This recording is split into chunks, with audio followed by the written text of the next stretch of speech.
사순절을 지내고 있습니다. 벌써 5째 주일을 지내고 있는데요. 성도들이 이 귀한 절기에 가장 힘써야 될 것이 무엇인지를 생각을 해보고, 그리고 매주마다 말씀을 전하고 있습니다. 우리가 평소에도 하나님을 경외하는 성도로 기도하는 일이 굉장히 중요한데, 특히 이 사순절이라는 절기 때에는 기도의 중요성에 대해서 아무리 강조해도 부족함이 없는, 지나치지 않는 그런 것입니다. 예수님께서도 공생의 삶을 살아가시는 동안에 3년 동안에 많은 가르침들을 우리에게 주셨는데요. 그 가르침 중에 가장 중요한 것 중에 하나가 바로 기도하는 것이었죠. 기도에 대해서 가르침 주셨고요, 기도에 대해서 본을 보이셨던 분이 바로 예수님이십니다. 오늘 우리가 마태복음의 6장의 말씀을 읽었는데, 여러분도 잘 아시지만 마태복음 5장부터 7장까지를 가리켜 산상수훈이라 이렇게 얘기를 합니다. 그 중에서 6장 5절부터 15절까지 말씀은 기도에 대한 가르침입니다. 제자들을 향해서, 당시에 그 예수님을 향해 나왔던 제자들을 비롯해서 많은 성도들에게 기도할 때 어떻게 기도해야 될 것인가에 대해서 가르쳐 주시는 그런 말씀입니다. 예수님께서 오늘 3가지를 말씀을 하시는데, 어떻게 기도해야 되는가에 대해서 말씀을 하세요. 기도의 방법에 대해서 주시는 말씀이죠. 두 번째로는 기도하는 자의 자세에 대해서 말씀을 하시고요, 세 번째로는 무엇을 기도해야 되는가에 대해서 5절부터 15절에서 자세히 말씀을 하고 계십니다. 이사야서 38장 1절부터 8절 보면 히스기야가 죽음 선고를 받았다가 다시 고침받는 그런 말씀 나오죠. 아주 유명한, 읽기만 해도 은혜가 되는 그런 말씀입니다.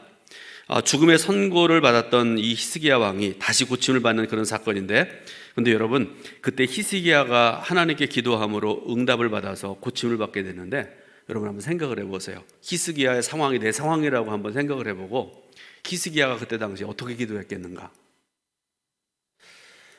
아마도 간절히 기도했을 것입니다. 생명을 건 진지한 기도를 하나님께 드렸을 것이다, 우리가 생각해 볼 수 있죠. 그 말씀 중에 이사야서 38장 2절 3절 말씀에 이렇게 말씀을 하고 계시는데요, 제가 읽어드리겠습니다. 히스기야가 얼굴을 벽으로 향하고 여호와께 기도하여 이르되, 여호와여 구하오니 내가 주 앞에서 진실과 전심으로 행하며 주의 목전에서 선하게 행한 것을 기억하옵소서 하고 히스기야가 심히 통곡하니, 이렇게 말씀하고 계세요. 그러니까 여러분, 한번 제가 읽어드린 말씀, 짧은 말씀인데 들어보기만 하더라도 히스기야가 하나님 앞에서 간절히 기도했다는 것을 알 수 있는 그런 말씀이죠. 결과적으로 하나님께서는요, 히스기야의 기도를 들으시고 그의 생명을 15년이나 연장시켜 주시는데, 기도할 시간이 있는 한 인간에게는 희망이 있다는 것을 보여주는 좋은 예가 되는 말씀이죠. 여러분들 그 복음성가 중에, 아까도 말씀드리고 그냥 넘어가려고 그러다가 제가 넘어갈 수가 없네요.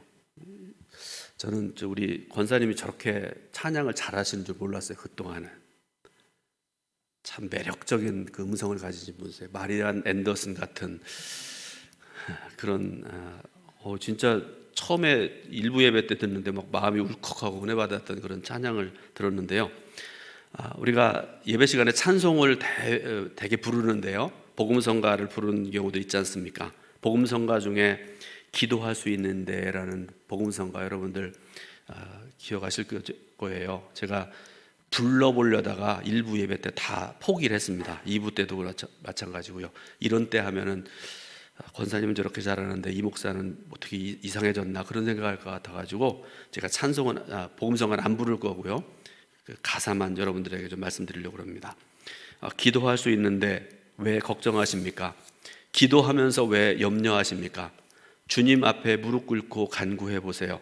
마음을 정결하게 뜻을 다하여 기도할 수 있는데 왜 걱정하십니까?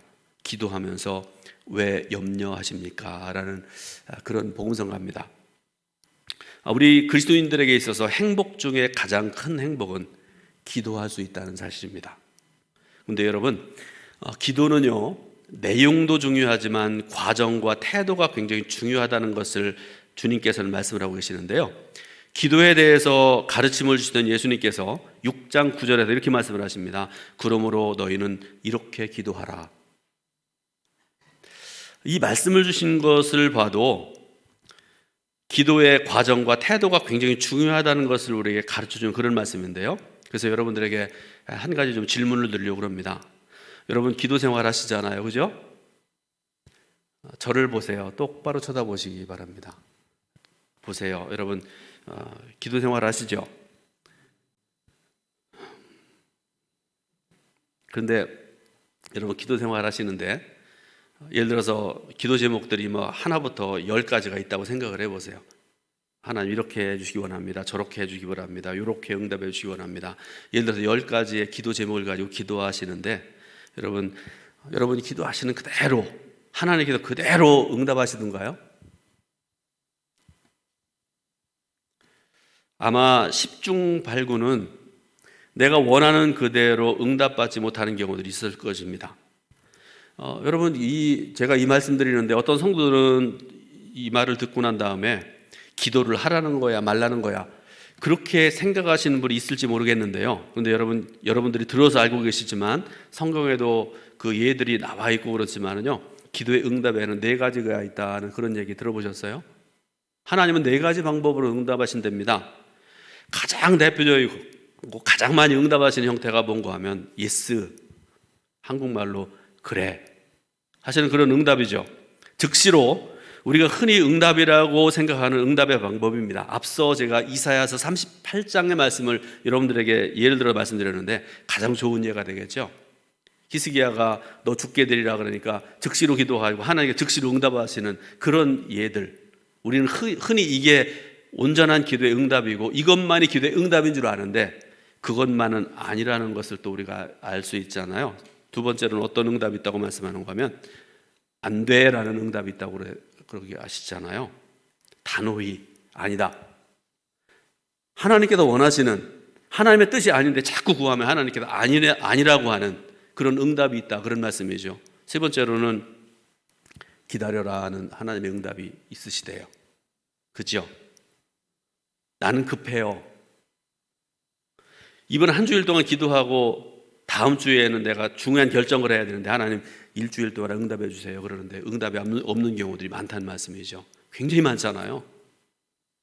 그런 응답의 방법이 있다고 말씀하시고요. 세 번째로는 응답을 하시기는 하는데 내가 원하는 방법이 아니라 하나님의 방법으로 응답하는 경우들이 많다는 그런 말씀이죠.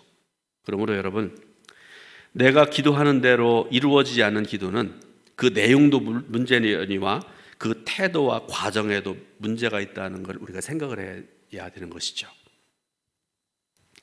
저와 여러분들은 예수님을 나의 구원자로 믿은 이후로 지금까지 기도 생활을 해왔습니다. 그죠? 크든 작든 기도 생활 해왔잖아요.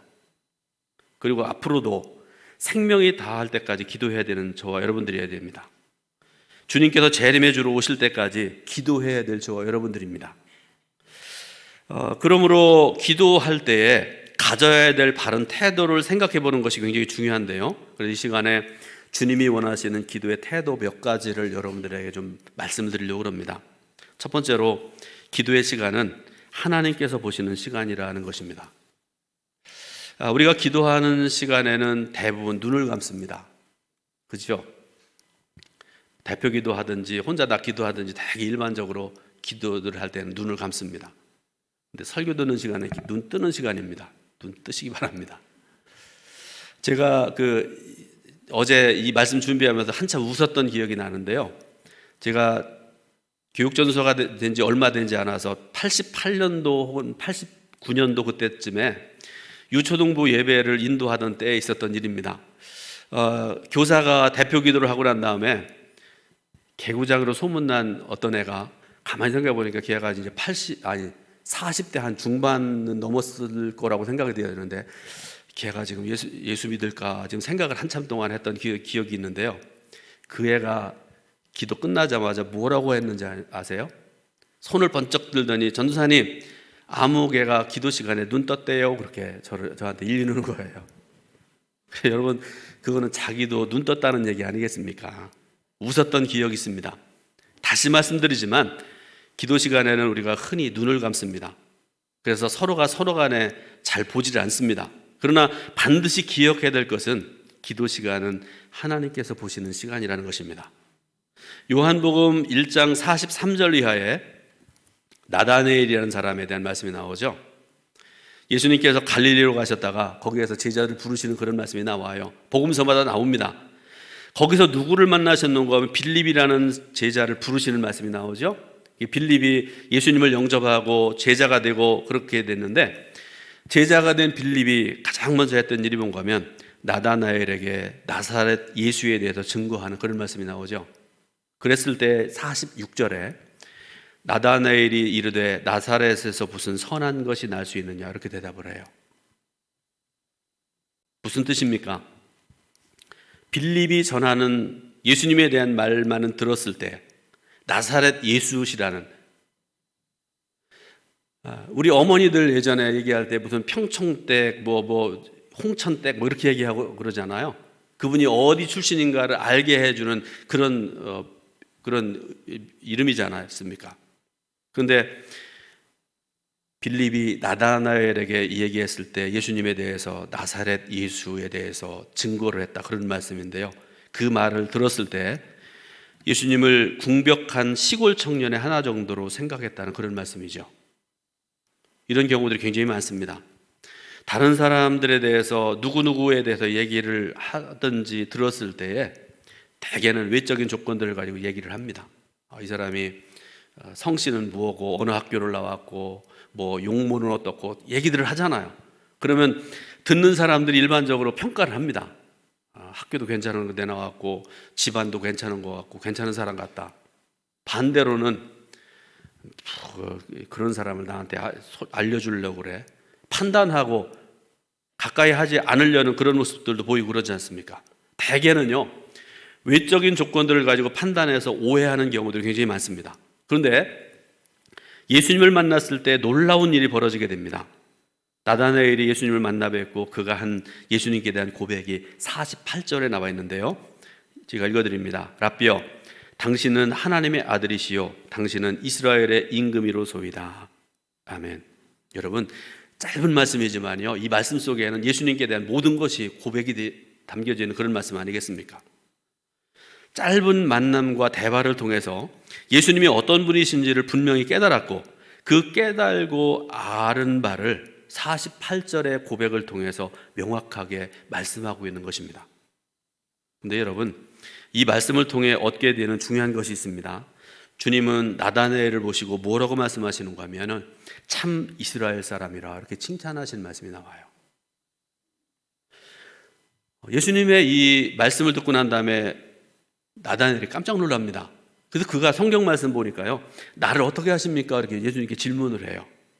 처음 만났는데요, 나에 대해서 아는 것처럼 예수님께서 말씀하시니까요, 나를 어떻게 하십니까? 이렇게 질문을 했단 말씀이죠. 그때 주님께서 뭐라고 대답하시는가 하면 내가 무화과 나무 아래에 있을 때 보았노라 이렇게 대답을 하세요. 무화과 나무 아래, 중요한 두 가지가 의미가 있습니다. 이스라엘 사람들은 여기서 중요한 두 가지를 하는데요. 첫 번째로는 무화과 나무가 만드는 그늘이 좋은 휴식처가 되었다는 것입니다. 성지순례를 가서 그 감남산에 그 오래된 무화과 나무를 보게 되면요, 여기서 20명은 알아서 쉬고 편하게 거기서 안식을 할 수 있겠구나. 굉장히 큰 나무가 무화과 나무거든요. 이스라엘의 대표적인 나무 아니겠습니까? 그래서 이 무화과 나무 그늘은요, 성도들에게, 사람들에게 좋은 휴식처가 되는 그런 일을 하겠다, 그런 말씀이고요. 더 중요한 의미가 있습니다. 무화과 나무 아래에서 일반적으로 이스라엘 사람들은요, 율법을 공부하고 메시아의 오심을 기대하면서 기도하는 일들을 그곳에서 많이 했다는 말씀입니다. 그러므로 전형적인 유대인인 나다니엘도 다른 사람들처럼 무화과 나무 아래에서 율법을 공부했고 기도하기 위해서 그곳에 갔을 것이고요. 그런 나다나엘을 예수님께서 유심히 보셨다라는 그런 말씀이겠죠. 기도 시간은 사람이 안 보는 대신 주님이 보시는 시간입니다. 예수님은 6절에서 너는 기도할 때 내 골방에 들어가 문을 닫고 은밀한 중에 계신 내 아버지께 기도하라. 은밀한 중에 보시는 내 아버지께서 갚으시리라 이렇게 말씀하십니다. 여러분, 하나님께서 보고 계시다는 사실을 믿기 때문에 저와 여러분들은 기도의 힘을 얻게 되는 것이고요, 응답의 역사를 경험하게 되는 것입니다. 하나님께서는 기도하던 사무엘과 히스기야를 보셨고요, 기도하던 나다나엘과 고넬료를 보셨습니다. 그러므로 기도하는 시간은 하나님을 만나는 가장 좋은 시간입니다. 또한 사람은 못 만나지만은 하나님을 만나는 복된 시간이 바로 기도 시간인 줄로 믿으시길 바랍니다. 사랑하는 여러분, 기도하는 삶을 살아가시기 바랍니다. 그 시간이 하나님께서 여러분을 유심히 보시는 시간이시고 응답하시는 복된 시간임을 믿으시기를 바랍니다. 두 번째로, 기도 시간은 하나님께서 들으시는 시간입니다. 주님은 언제나 기도를 좋아하셨고요, 또 당신께서 시간을 내어서 기도하셨습니다. 그런데 성경을 보게 되면요, 주님께서 책망하시는 기도가 있다, 이렇게 말씀을 하세요. 여러분 잘 들으세요. 다 들으시는 게 아니고요, 다 기뻐하시는 것이 아니라 책망하시는 기도가 있다는 그런 말씀인데, 바로 바리새인의 기도입니다. 오늘 읽은 말씀 중에 5절 말씀 보니까, 너희는 기도할 때 외식하는 자와 같이 하지 말라. 그들은 사람에게 보이려고 회당과 큰 거리 어귀에서 서서 기도하기를 좋아하느니라, 이렇게 말씀하고 계세요. 자, 말씀 중에요, 사람에게 보이려고 라는 구절이 있습니다. 여러분 신앙생활 하시면서요, 저 같은 사람 목사인데 설교를 하고 목회를 하는데, 또 때때로 저도 어제도 말씀 준비하면서 반성을 많이 했습니다. 사람에게 보이려고 할 때가 많았구나. 기도도 그렇고 설교도 그렇고 많은 경우에 사람들에게 잘 보이려고 하는 경우들이 굉장히 많았구나. 다시 한번 되돌아보고 회개했던 그런 기억을 여러분들에게 말씀드립니다. 오늘 말씀 중에도 보게 되니까 사람에게 보이려고 라는 구절이 있는데, 사람에게 들려주려고 하는 기도이기 때문에 잘 하려고 노력을 합니다. 미사여구를 동원하고 별의별 짓들을 다 하죠. 여러분 기도하는데 여러분에게 분명히 말씀드리고 싶은 것은 뭔가 하면, 기도는 사람에게 들려주는 것이 아니라는 것입니다. 하나님께 들려드리는 것이 기도입니다. 그러므로 물론 때로는 많이 배운 사람들은 세련된 문장도 필요하고 시적으로 아름다운 문자가 필요하기도 하고 그러겠지만, 반드시 안 그래도 된다는 말씀이죠. 여러분 대표 기도하면서 여러분 실패했던 기억이 있으세요? 저도 한번, 그때도 교육전도사 때예요. 그러니까 교육전도사는 굉장히 중요한 때입니다. 많은 경험을 하고 실패도 하고 그러는데요, 기억은 잘 안 나요. 대표 기도를 하는데 예를 들어 사랑해 주님, 사랑해 하나님, 그러고서 이제 기도를 해야 되잖아요. 딱 막혀가지고 기도를 못했던 적이 있습니다. 얼마나 창피하고 얼마나 부끄러운지 모릅니다. 그래도 전도사가, 그래서 제가 좋아하고 사랑하고 존경하는 선배 목사님한테 물어봤습니다. 저 이런 부끄러운 적이 있습니다. 그랬더니 그 목사님이 정색하고 하는 말씀이 뭔지 아세요? 하나님의 이름을 부르는 그 순간에 하나님께서는 이전서의 기도를 다 들으셨다. 물론 대표 기도 시간이니까 좀 부끄러운 면이 있지만 하나님께서는 그 기도를 들으셨다라는 그런 말씀을 하시더라고요. 그래서 여러분, 하나님께 드리는 기도인데 하나님께서 들으시는 기도는요, 솔직하게 해야 됩니다. 진실하게 해야 됩니다. 고백해야 됩니다. 간구하는 기도가 되어야 됩니다. 특별히 기도할 때에 정한 시간에 정한 장소에서 정기적으로 기도하는 것은 매우 아름다운 일입니다. 다시 한번 말씀드립니다. 정한 시간에 정한 장소에서 정기적으로 기도하는 것 중요하다는 말씀입니다. 예를 들어 보겠습니다. 여러분 매일 교회에서 새벽 5시에 새벽 기도하는 거 아시죠? 나오지 못하더라도 알고 계시죠? 이렇게 한번 해보세요. 모른 척 하지 말고 그러지 마시기 바랍니다. 여러분 매일 5시마다 새벽 기도에 나와서 평생토록 새벽 기도하는 성도는 복된 성도임에 틀림이 없습니다. 이것으로 끝나면 여러분들 실망할 것 같아가지고 한 가지 더 말씀드립니다. 개인적으로 나는 죽어도 새벽에는 못 일어납니다 하는 성도들을 향해서 제가 말씀드립니다. 여러분 특별한 시간을 정해놓고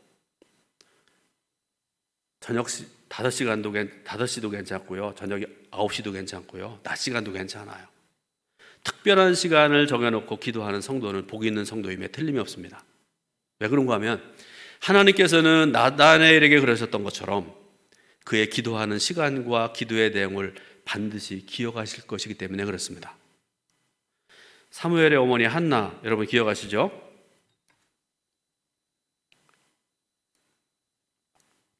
늘도록 자식이 없는 슬픔과 부끄러움을 안고 성소에서 하나님께 늘 기도하는 삶을 살았습니다.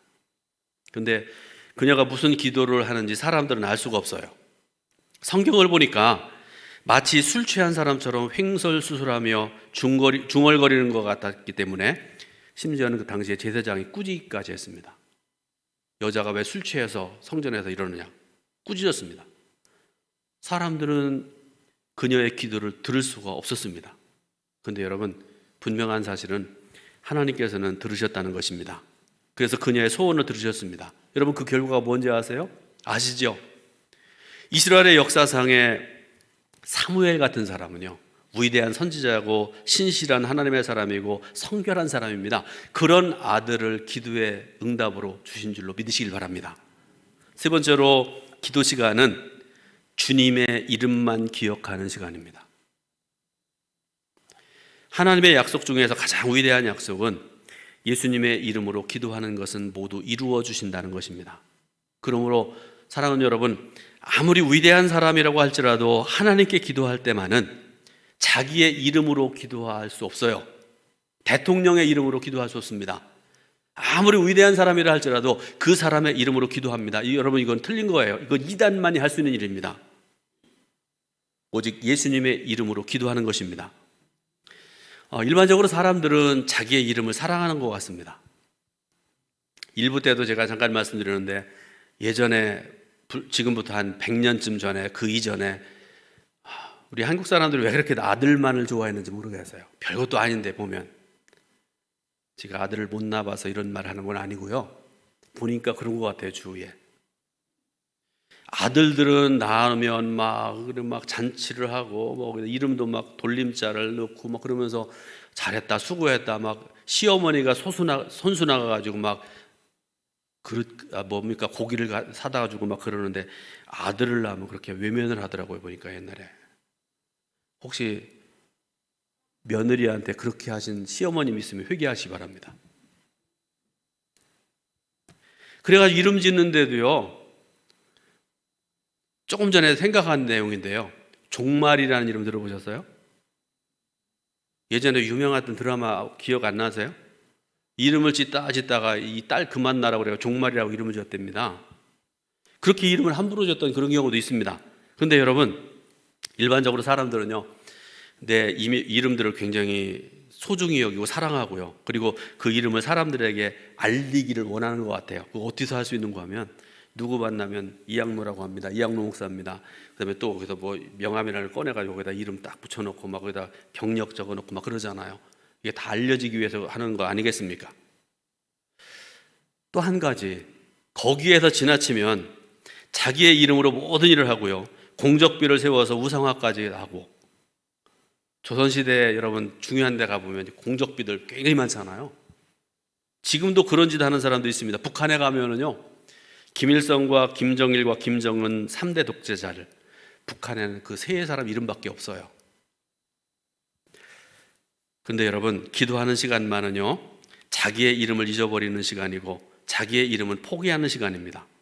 기도 시간은 인간이 가장 진실해지는 시간입니다. 명예나 인기나 위선을 버리고 하나님 앞에 내가 서 있는 그 모습 그대로를 진실하게 보여드리는 그 시간이라는 것입니다. 창세기 11장을 보면요, 노아의 홍수를 경험한 이스라엘 백성들이 바벨탑을 쌓는 그런 말씀이 나오죠. 창세기 11장에 나오는 유명한 말씀입니다. 그런데 사람들이 바벨탑을 쌓는 이유들을 몇 가지를 말씀하고 계시는데, 그 중에 대표적인 이유가 하나 있습니다. 11장 4절 보니까 이렇게 말씀을 하십니다. 또 말하되 자 성읍과 탑을 건설하여 그 탑 꼭대기를 하늘에 닿게 하여 우리 이름을 내고, 이렇게 말씀을 하세요. 그래서 탑을 쌓고 가서 하늘 끝까지 그 탑을 쌓게 하자, 그런 말씀인데, 근데 여러분, 사람들의 생각대로 되었나요? 아닙니다. 하나님의 진노하심을 받아서 바벨탑을 무너뜨리셨고요, 인류는 온 세상에 흩어지는 징벌을 받게 되었습니다. 누가 내 자녀의 이름을 부르면 나는 틀림없이 뒤를 돌아봅니다. 예를 들어서 저하고 제 아내하고 세 딸하고 누가 어디를 걸어가는데 누가 얘가 제 이름 부른다고 별로 안 좋아할 것 같은데요, 누구누구야 부르면 걔도 뒤돌아보겠지만 저도 볼 것 같아요. 그리고 또 보면은 일반적으로 배우자의 이름을 부를 때, 특히 아내들이 남편을 부를 때 누구누구 아빠 이렇게 부르는 경우들이 굉장히 많잖아요. 그래서인지 자녀의 이름이 불려질 때 나도 뒤돌아보는 그런 모습들을 우리가 많이 보게 되는 것이죠. 왜 제가 이 말씀 드리는가 하면, 우리가 예수 그리스도의 이름을 부를 때 예수님의 아버지 되시는 하나님께서 뒤돌아보신다는 사실을 말씀드리기 위해서 그렇습니다. 믿으시기 바랍니다. 그래서 우리에게 예수님의 이름이 중요한 것이 바로 이것 때문에 그렇습니다. 기도 시간은 이 귀중한 주님의 이름만을 생각하는 시간입니다. 사랑하는 여러분, 여러분의 하루하루의 생활이 하나님께서 보시는 시간 되시길 바라고요, 하나님 들으시는 시간이 되시길 바라고, 하나님과 동행하는 복된 생활이 되시기를 바랍니다. 주님의 이름을 부르면서 주님을 만나는 골방의 기도 생활이 되시기를 간절히 축원을 드립니다. 기도하겠습니다. 하나님 감사드립니다. 오늘도 예배의 자리에 나오게 하셔서 찬송 부르고 기도하게 하시고 신령과 진정으로 예배드려서 하나님을 기쁘시게 하는 자들 되게 하시니 감사드립니다. 또 귀한 말씀을 주실 때에도 하나님, 이렇게 기도하라 하나님 말씀하셨는데 말씀 주신 그대로 행하고 살아서 거룩하고 신실하고 아름다운 삶을 살아가는 동두천교회 성도들 되게 인도하옵소서. 예수님의 이름으로 기도드립니다. 아멘.